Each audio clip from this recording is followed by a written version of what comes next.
जय श्री राम। कई साधु संत कहते हैं कि भारत को हिंदू राष्ट्र बनाना है। क्यों? क्या भारत पहले से हिंदू राष्ट्र नहीं है? भारत तो पहले से ही सनातनी है, सनातनियों से भरा है। वो सर्वप्रथम सनातन धर्म ही था, तो भारत तो पहले से ही हिंदू राष्ट्र है।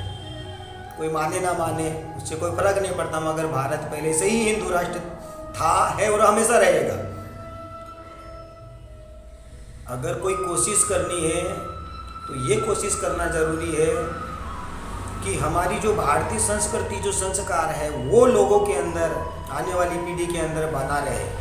और वो बनाए रखने के लिए हमको फिर से राम राज्य लाने के लिए, जिस समय राम के समय पे जो व्यवस्था थी, जो प्रभु राम जिस मर्यादा के अंदर रहकर जो कार्य करके गए हैं, जिस प्रकार रहकर उन्होंने समाज को जो संदेश दिया, उस संदेश को हमको समझना होगा।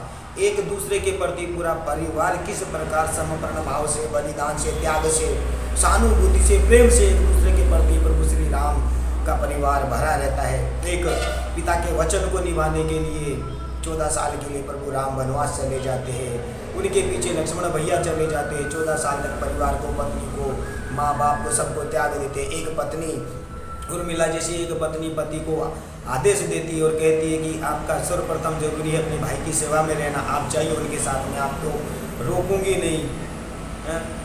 उनके पीछे भरत जैसे भाई 14 साल तक चरण पादुका रखे उनकी सेवा करते हैं। और उसी भरत के चरणों के अंदर उनका छोटा भाई शत्रुघ्न उनकी शरण में रहकर वो भी 14 साल अपने घर परिवार से, अपने महल से दूर रहते हैं। कि जब 3 भाई अगर इस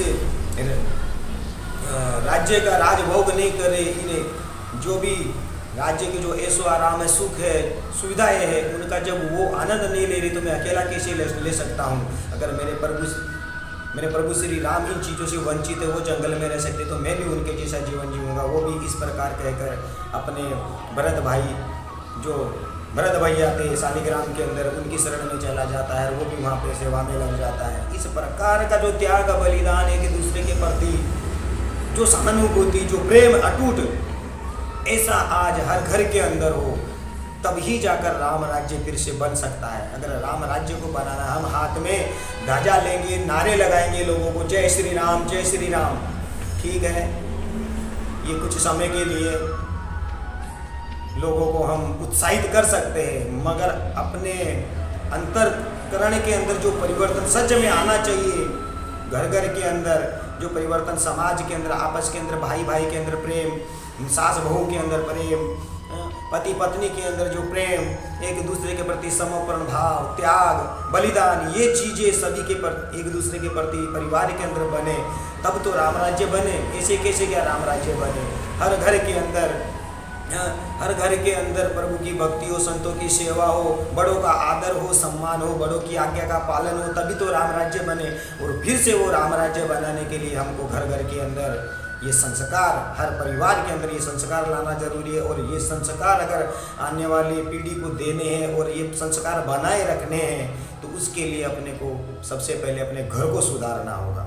सर्वप्रथम अपने घर की रहनी करनी, अपने रहन सहन को बदलना होगा। जिस परिवार के अंदर जो माता पिता है, वो अपनी रहनी करनी, एक दूसरे के प्रति प्रेम भाव, सहानुभूति, त्याग, बलिदान, इस प्रकार की रहनी करनी से, इस प्रकार के व्यवहार से घर के अंदर व्यवहार करे, जिसे बच्चों के ऊपर कुछ अच्छा प्रभाव पड़े। रामायण पढ़े, गीता पढ़े, ऋषि महापुरुष, ऋषियों की, साधुओं की, संतों की गाथाएं सुनाए। प्रभु राम परिमर्यादा पुरुषोत्तम राम जब आए, वो किस प्रकार जीवन जी के गए, रामायण की क्या महिमा है, प्रभु राम की क्या महिमा है, उनके परिवार की क्या महिमा है, गीता की क्या महिमा है, श्री कृष्ण जो है वो हमारे लिए कौन है, गीता में उन्होंने क्या उपदेश दिया था।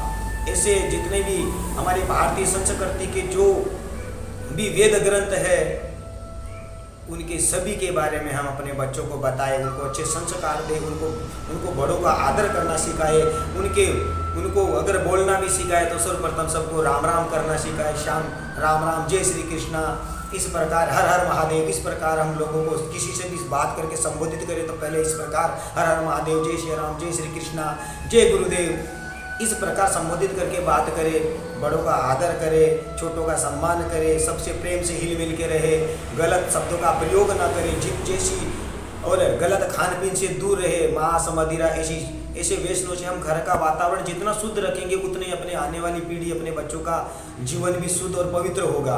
उनका आहार शुद्ध होगा तो उनके विचार भी शुद्ध होंगे, हमारे घर में हमारी वाणी व्यवहार अच्छा होगा तो उनका भी अच्छा होगा। तो सबसे ज़्यादा जरूरी ये है राम राज्य लाने के लिए, और ऐसा करने के लिए हमको अपने परिवार के अंदर रहते हुए हमारे रहनी करनी को बदलना होगा। पहले हमको अपने घर को सुधारना होगा। जब हमारे घर में परिवर्तन होगा तब गांव में परिवर्तन होगा, मोहल्ले में परिवर्तन होगा, तब गांव में परिवर्तन होगा, गांव में परिवर्तन होगा, तब शहर में से जिले में से राज्य में से पूरे देश में तब जाके परिवर्तन होगा।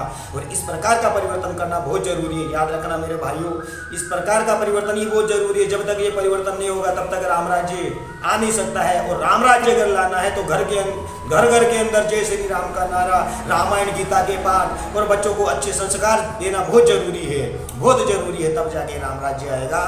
जय श्री राम, जय श्री राम, जय श्री राम।